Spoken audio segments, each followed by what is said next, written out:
تمكنت قوات صنعاء اليوم الخميس من السيطرة على سفينة جديدة كانت في طريقها إلى موانئ إسرائيل صنعاء سابقا. ونقلت قناة الجزيرة عن مصادر ملاحة يمنية قولها قوات أنصار الله الحوثيين تجبر سفينة حاويات كانت متجهة إلى إسرائيل على تغيير مسارها، مؤكدة أن السفينة في طريقها للموانئ اليمنية، فيما لم يؤكد ذلك بعد متحدث قوات صنعاء العميد يحيى سريع. وكشفت شركة الأمن البحري البريطانية اليوم إنه طلب من سفينة تبحر في مضيق باب المندب تغيير مسارها والتوجه إلى اليمن.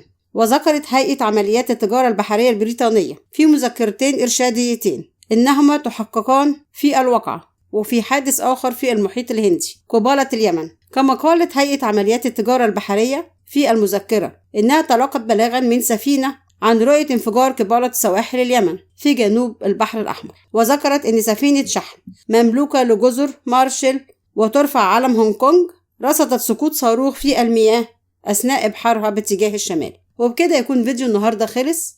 إلى اللقاء في فيديو جديد وخبر جديد.